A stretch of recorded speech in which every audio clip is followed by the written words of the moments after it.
Olá pessoal, sou Paula Ribeiro e nós estamos dando início agora a mais um podcast da Beneficência Portuguesa de Santos.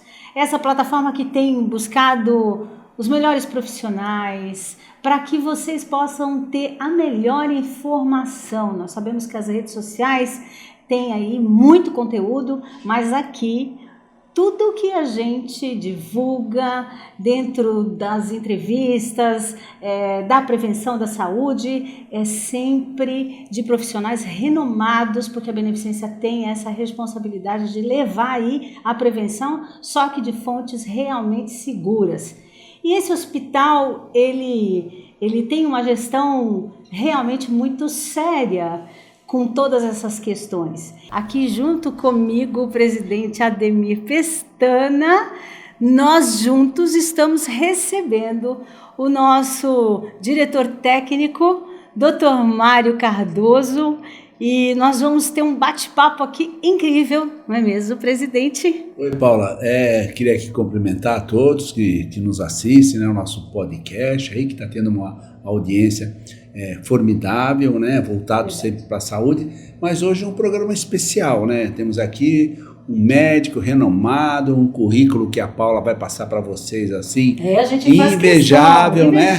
E eu me sinto assim muito feliz de estar aqui com ele, né? Porque eu presido essa instituição há muitos anos, mas a gente precisa ter por trás pessoas qualificadas que possam nos orientar para que a gente acerte cada vez mais e faça uma saúde cada vez melhor. Então, Dr. Mário Cardoso, uma honra estar aqui, podendo fazer esse podcast ao seu lado.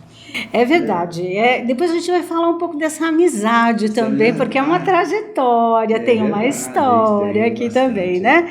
Mas nós estamos trazendo aqui como tema a trajetória do Dr. Mário Cardoso. Ele que é decano da Beneficência Portuguesa, clínico geral, médico do trabalho, administrador de empresa, técnico em contabilidade, diretor técnico desde 2006, diretor da residência médica, da qual ele é diretor secretário, fundador da Associação Brasileira de Medicina de Urgência e Emergência, fundador da Unicred, diretor executivo da Escola de Clínica Médica Brasileira, ex-presidente da Associação Médica Brasileira, membro do Conselho Nacional de Saúde, ex-presidente da Unimed Santos e de várias outras entidades associadas à classe médica. Ingressou aqui no Corpo Clínico da Beneficência Portuguesa em março de 1975. Isso há 51 anos atrás. Dr. Mário Cardoso, que honra poder tê-lo conosco para que nós juntos aqui venhamos extrair dessa história, desse conteúdo, desse currículo maravilhoso, um pouquinho dessa história fantástica. Olha, Paula, Ademir, ouvintes, cumprimentando-os primeiro, eu primeiro preciso de fato agradecer, porque é uma luta minha, que medicina é amor.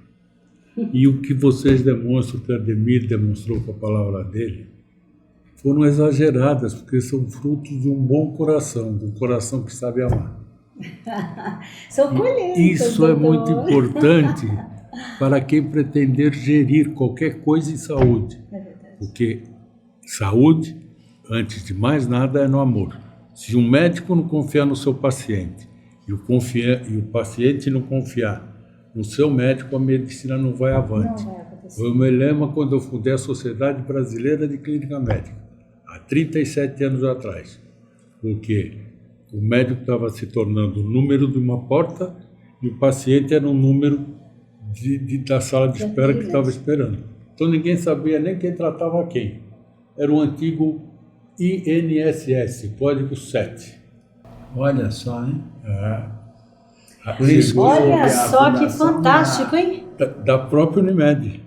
A Unimed foi uma reação à mercantilização que estava acontecendo já no INSS, código 7, e as medicinas de grupo levando isso para o atendimento de massa, onde o lucro era mais importante que a assistência médica. Não tinha amor na assistência médica. era a geração de lucro que isso garantia para o empresário. Isso foi mais ou menos assim, doutor Mário, na época que era o SUDES, né? Depois se transformou por SUS, né? Aproveitando esse momento, qual é a diferença do SUDES que depois se transformou no SUS? Começou como INSS. Por quê? Porque a saúde foi criada como assistência médica à população pelo Getúlio Vargas, que tinha acabado de fazer a aposentadoria. Então, o INSS, a Previdência Social, sobrava dinheiro. Eles, com a criação da saúde, não fizeram uma dotação especial para a saúde e ela passou a viver da sobra, porque sobrava, na Previdência Social. Construíram até a Transamazônica com o dinheiro da sobra coisa. Então, a nossa primeira luta, já dentro do associativismo, foi para tirar a saúde do INSS e conseguimos colocá-la dentro do Ministério da Saúde, certo? Aí nós criamos o SUDES. O que era o SUDES? Sistema Unificado e Descentralizado de Saúde. Gerou uma série de atritos, porque o sistema federal não queria muito deixar os estados à vontade. Então foi quase que uma guerra que a gente tem que fazer e chegar a um acordo que transformou o SUDES em SUS. A única diferença é que não tinha o descentralizado, o Sistema Único de Saúde. Que é o que é hoje. E que custa hoje preços. É que nós aqui em São Paulo, graças a Deus, temos uma Secretaria de Saúde, um secretário, o Eleusos, que tem um componente, é médico da nossa época, é médico antigo, é médico em que o amor impera. E ele conseguiu impor a tabela do SUS paulista. Mas não pense que não pagou um preço caro de briga, de perseguição, né? do federal, que até hoje não aceita tanta coisa, né? Tanto currículo, nós temos, né? Muita então, coisa para conversar com ele, mas nós já estamos ouvindo nas redes sociais, nos noticiários, acerca aí dessas muitas enfermidades e pandemia que nós recentemente passamos. Doutor Mário, como é que eram controladas essas pandemias sem os recursos que nós temos hoje? Veja, era sem os recursos, não era sem os recursos, é sem a tecnologia, sem a ciência e sem o respeito às coisas. Então você não tinha, por exemplo, uma Anvisa, que quer não, é fundamental. É um órgão muito sério do governo federal, certo? Ele aprova o que ele realmente certifica que é eficiente. Se é ineficiente, não aprova. E aí você tem as canetinhas fajutas andando por aí matando pessoas. Você entendeu? Porque tem canetinha séria, mas foi aprovada pela Anvisa. Naquela época você não tinha isso. Eu, recém-formado, fui ser plantonista do Hospital Guilherme Álvaro, que era, e é até hoje, o Hospital do Estado. Sim. Certo? Naquela época, não tinha todos esses hospitais que hoje tem. Peruíbe, Itanhaém, essas coisas assim. Então vinha tudo de ambulância para cá e ia para o Guilherme Álvaro, porque também não vinha nem para a Beneficência nem para a Santa Casa. Certo? A falência, o sistema era precário. Então, no Guilherme Álvaro chegavam ambulâncias, não era com o paciente, era 4, 5, 6 pacientes. E não raro, nesses que chegavam, tinha 1 ou 2 que tinham morrido no percurso. Não tinha condições de atendimento. Já era difícil atender aqui no Guilherme Álvaro, que era o hospital regional da região. Imagina. Naquela época, alguma pandemia maior que a Covid que tivemos agora no ano 2020? Esse episódio que eu passei foi a epidemia da encefalite. E você tem que respeitar, porque a Covid foi uma pandemia nacional. A encefalite foi uma epidemia regionalizada no litoral sul de São Paulo. Certo? Sim. Então você vinha tudo para o Guilherme Álvaro? Tudo para o Guilherme Álvaro. E era assim, vinha 4, 5, 6 numa ambulância, chegava, não raro, 1 ou 2 mortos que morreram no caminho. Olha só, quanta história. Era outra medicina, gente. Por isso que eu acabei dedicando, dedicando a minha vida entre o que eu acredito que é a medicina com amor e tentar dar uma gestão técnica para a medicina. E o senhor saiu, inclusive, em defesa dos médicos dessa categoria, porque a gente percebe esse amor, tudo isso acaba sendo uma causa sua, a gente percebe, né? Na época do governo, conta pra gente aqui que isso ele ia ser muitos preso, não né? sabem. Ia ser Então, preso. na época do governo Collor de Mello, o senhor saiu em defesa dos médicos e foi acusado pela ministra Zélia Cardoso de Mello de crime por incitação, um crime inclusive inafiançável. Conta essa história pra gente, doutor Mário. E, mais uma vez, eu tenho que render homenagem a essa casa. Em defesa aos médicos ou em defesa à população? Em defesa dos dois. Dos dois, né? Dos dois, certo? Porque não pode fechar os olhos, Ademir, e você, presidente dessa casa, sabe que hoje, com mais recursos, o que eu, para mim, sempre coloco uma dúvida, porque antigamente a comunidade tinha uma noção do trabalho da Beneficência e da Santa Casa e faziam campanhas para ajudar os hospitais. Hoje, eles se acham pagadores do governo e que têm direito a essa assistência, e você sabe, como eu sei, que esse sentimento de ajuda diminuiu. Muito. Você entendeu? Então, naquela época, pelo menos, nós tínhamos esse sentimento. E sentimento que eu agradeço novamente à Beneficência, porque eu aqui comecei a minha vida.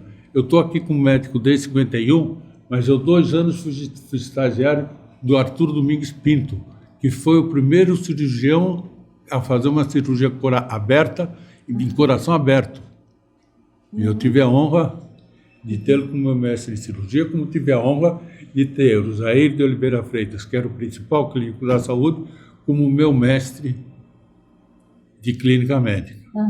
Mas, doutor Mário, como é que chegou a ser preso ou não? Como é que foi isso? Conta Também isso pra gente, isso é de curiosidade agora, né? de todos nós. A Zélia me mandou um recado. Nós tínhamos um amigo em comum, que era filho de um professor em São Paulo, e era assessor dela. Naquela época, o senhor exercia que cargo? A presidência da MB. A presidência da MB. É para ficar claro, Como para saber. presidente da MB... 91, 92, foi isso? Foi até um pouco mais, talvez 93. Foi na posse dela, foi na semana da posse dela. Talvez um dos primeiros atos dela foi mandar me prender. Por quê? Ela me mandou o recado por esse assessor para que eu não aumentasse a tabela da MB. A tabela da MB é uma das minhas queridinhas. Eu participei da primeira e acabei sendo o responsável pela última, porque o presidente que me sucedeu não teve peito de bancar e enfrentar o governo. E peito para enfrentar parece que não é o porque seu ela problema. achava, não, e ela achava que medicina é mercadoria, que ela congelou os preços, eu tinha que congelar a tabela do médico. Primeiro que a tabela é referência. Nunca foi nem preço mínimo, nem preço baixo. Que existe até hoje? Existe até hoje. Não, mas o que Sim. me sucedeu ficou com medo de fazer o que eu fazia. Eu tive feito uma tabela com coeficientes. E eu todo mês, ou até quinzenalmente, quando chegamos à inflação de 80% ao mês, eu fazia uma correção do coeficiente e eu corrigia a tabela toda. Aí o cara que me sucedeu resolveu mudar aquilo tudo de dinheiro, ficou quase impossível. Mas como é que foi? Mandou a Polícia Federal, lhe prendeu, mandou ordem de procurão? prisão, Como é que foi ordem isso, de doutor Mário? prisão, e aí eu soube da ordem de prisão antes da polícia chegar na minha casa, me mudei para um hotel. Você entendeu? Em São Paulo, do lado da AMB. E eles passaram aí, não lá onde eu estava, porque eu hospedei com meu nome, inclusive, passaram aí na minha casa, tocar a campainha e do passeio da minha casa, gritavam que estavam lá para prender o Mário Cardoso Filho. Eram meus filhos que na altura tinham 5, 3 anos, choravam. Eram os vizinhos que começaram a olhar tudo esquisito. O que o Mário fez, hein? Qual foi o crime? Você entendeu? Defesa dos médicos, defesa de uma saúde mais digna, foi vamos dizer assim. na época do congelamento, tudo ela isso encarou foi isso gerado. como artigo 171, ou seja, incitação ao crime. Que eu, publicando o valor da tabela, eu estava incitando a classe médica a se rebelar contra o congelamento dela. 171, incitação ao crime, certo? E eu fiquei lá no meu hotel, eles ficaram indo na minha casa. Quanto até tempo ficou isso? Até 15 dias. Ah, o 15 tempo dias. que levou para que conseguissem fazer o habeas corpus. Quem fez foi o Batóquio, que depois foi deputado federal, mas era presidente da OAB. Ele deu uma assessoria ao Paulo Sérgio Leite Médico Fernandes, que era daqui. Não, o Batóquio era advogado, foi presidente da OAB. E o que ele deve ter visto? Que se hoje estavam pegando a tabela dos médicos, amanhã iam pegar a tabela deles. Então ele deu assessoria ao Paulo Sérgio Leite Fernandes, que foi um grande advogado de Santos, que já estava tributando em São Paulo, certo? E nós entramos com o habeas corpus, que eu ganhei sem poder assistir, porque eu corri o risco de ser preso lá no júri para que eu chegasse. E aí quem passou a me encher a paciência foi o tal de Agência Nacional, que era do Ministério da Fazenda. Porque aí eles me chamavam lá, para saber por que eu tinha assinado. E aí era a mesma. Olha só, a gente conta aqui. Tem muita história. A beneficência teve uma época que não fechou por causa do doutor Mário Cardoso. É Isso outra também, história doutor. também. Como é que Quer foi dizer, isso? sempre aí nas então, lutas, o hospital, né? ele corria o risco ali de sofrer uma intervenção. medida. Qual foi a medida que o senhor À tomou? medida que a Conta essa história. medicina, dentro do SUS agora, começou a aviltar as remunerações dos hospitais. A medicina de grupo, que tinha conseguido crescer, aviltava da mesma forma os hospitais. Os hospitais, principalmente os filantrópicos, os que atendem SUS, viviam sempre num equilíbrio. Viviam não, vivem até hoje, certo? Porque se o custo de tratar um doente é maior do que eu recebo, enquanto você tinha o espírito comunitário que fazia as campanhas, era uma coisa. Agora esse espírito acabou. Sim, sim. Você recebe hoje quando uma doação de um morto. E E não agora- tinha herdeiros. E qual foi a Umas estratégia verbas federais, para né? que não fosse fechado? Não. A Santa Casa, que também estava com o movimento, aliás, começou o movimento, acabou dando alta para todos os doentes.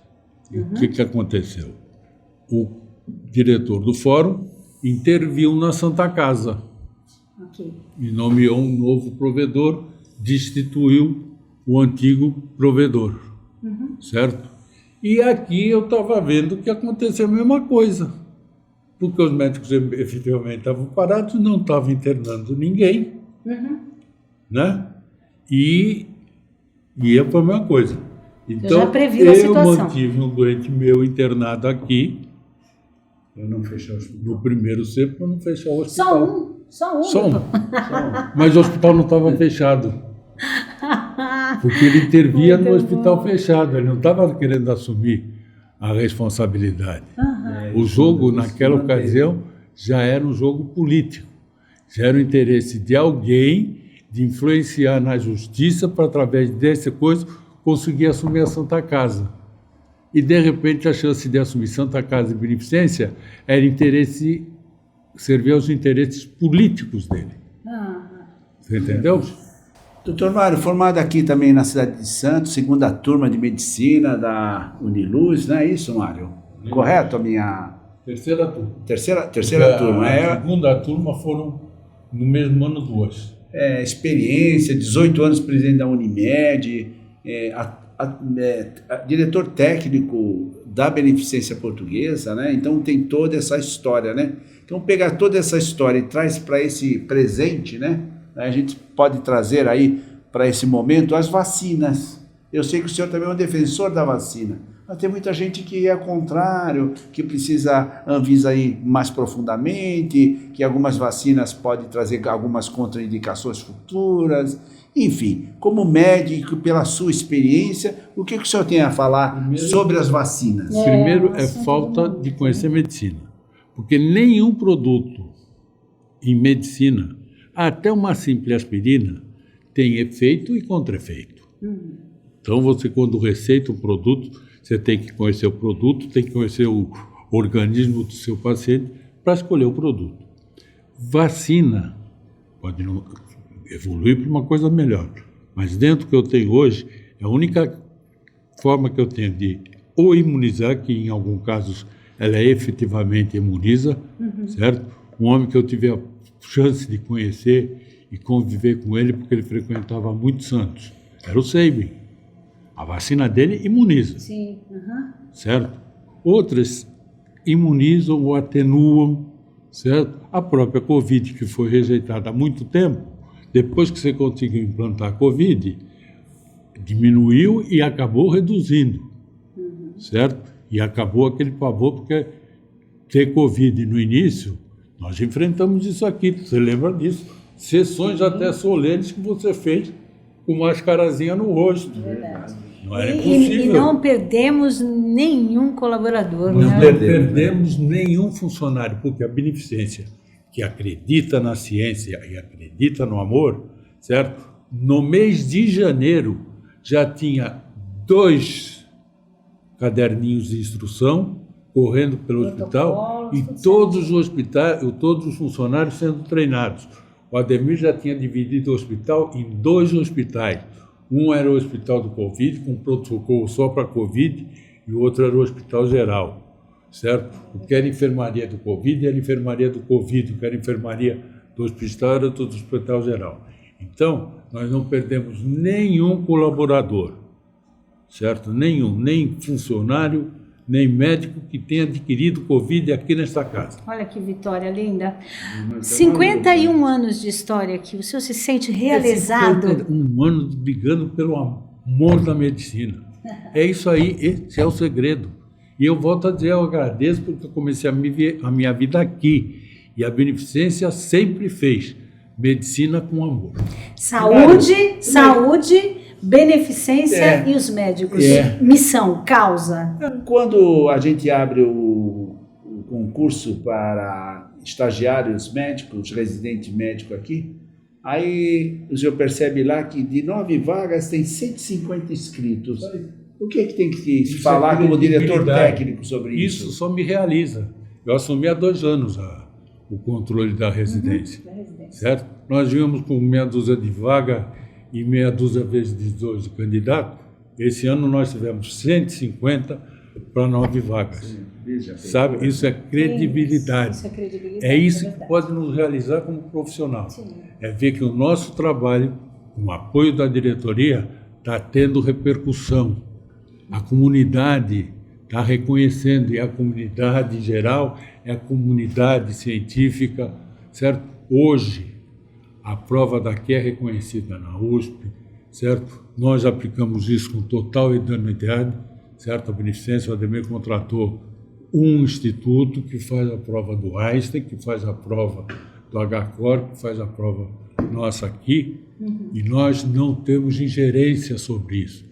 Você pode dizer que quem aprovou foi aprovado por competência.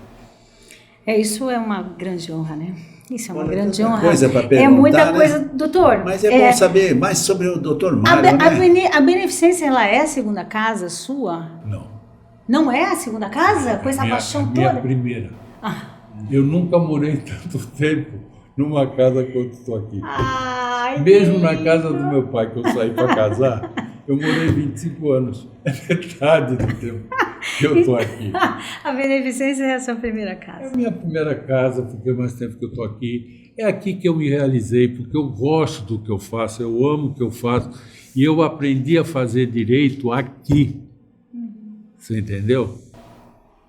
Algum fato ao longo dessa trajetória de 51 anos que lhe vem assim e traz muito prazer ao seu coração? Bom, isso eu vou atravessar o Mário, né? Vai, são amigos, irmãos. Feliz, Mário, na história da Beneficência, ser o primeiro hospital a aplicar penicilina na Baixada Santista. Aconteceu aqui na Beneficência, numa criança. Eu não teria feito nada se não fosse ter nascido aqui. Aliás, nasci 2 vezes. Eu nasci do mesmo e profissionalmente para a medicina eu também nasci aqui. E essa relação de ambos, presidente Ademir Pestana, doutor Mário Cardoso, quantos anos amor profissional, de irmão. Bom, o Mário é fácil ficar do lado dele, né? Ainda hoje ele falou que as pessoas inteligentes, capazes, a gente quer como amigo. E o Mário é um cara capaz, inteligente, a gente sempre deseja ter amigos assim, porque a gente fica contente. O doutor Mário é meu amigo. Então eu tenho nele, além disso, o diretor técnico do hospital. E eu, como presidente, é fundamental que eu tenha um conselheiro, um médico com muita experiência ao meu lado. Senão eu me sinto inseguro, né, para conduzir o hospital. Então tudo passa pela diretoria técnica antes que a gente faça os nossos caminhos administrativos. Tem um crivo, né? Então isso cria um respeito muito grande, né, pelo médico, pelo amigo. Tem livros. A gente tem aqui alguns livros de autoria do Dr. Mário Cardoso. Olha que esse aí eu não conhecia, esse aqui, viu? Olha lá, eu estava vendo aqui, Clínica Médica Contemporânea. Dr. Antônio Carlos Lopes e Dr. Mário Costa Cardoso Filho, olha. Temos aqui outro livro, olha só. Segunda edição. A segunda edição. Existe essa é a segunda edição. Esgotados. Também é a segunda edição. Esgotados, hein? Olha isso aqui. Olha, quanta... Aqui, essa é a minha tese de doutorado. E aí o que é? A tese de doutorado em gestão avançada. Certo? Isso que ano é essa? Eu já documentou isso é 90... 99? 99. Que bacana. Eu tenho que agradecer. E esse aí, volto a dizer, eu tenho que agradecer a beneficência. Porque não se faz fundador da Unicred, Mário? Fundador da Unicred. Era São Paulo? Fundou em São Paulo? Fundou. Mas em São Paulo... Não, fundou em Rio Grande do Sul. E aí eu peguei o modelo, porque o presidente lá era meu amigo, e trouxe para cá. Doutor Mário... E a Unimed de Santos é que bancou inicialmente a Unicred. É um encanto a sua história. A gente fica aqui, se sente realmente honrado de poder estar compartilhando com o senhor uma trajetória tão bem sucedida, de tantos eventos preciosos e importantes para a saúde, para a medicina. Não é difícil de imaginar o quanto tudo isso não lhe traga prazer ao coração por essa trajetória. Prazer e súplica. Eu não posso deixar de te perguntar, para quem está nos assistindo, te pedir, na verdade, para deixar uma mensagem para essa nova geração de médicos. O que é que o senhor diria para esses que estão aí fazendo parte dessa nova geração? Medicina. Eu até entendo que o médico tem que sobreviver da medicina, senão ele não é médico. Mas medicina não é mercantilismo. Medicina é amor. Certo? A primeira coisa, e é fundamental, por isso eu fundei a Sociedade Brasileira de Clínica Médica, é a dignidade e você amar o seu paciente. Você tem que atender o seu paciente com carinho, como fosse o seu irmão de fato, não só na retórica. Maravilhoso, maravilhoso. A gente pode aplaudi-lo, né? Podemos aplaudir-lo, porque realmente eu tenho certeza que quem está nos assistindo nem imaginava de uma história tão fantástica e está aí. É um resumo aqui, né? Não é? É um resumo. É um resumo, porque 51 anos não dá para a gente passar aqui para vocês em meia hora.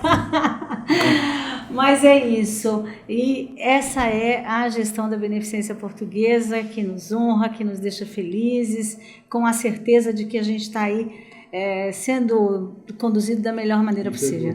Essa é a gestão da Beneficência. Eu sou só uma parte muito pequena dessa gestão. Uma parte com muita história. É isso, pessoal. Chegamos ao fim do nosso podcast. Compartilha, curte. Podcast Beneficência, Medicina e Saúde chegando até você. Tchau, tchau. Tchau, tchau.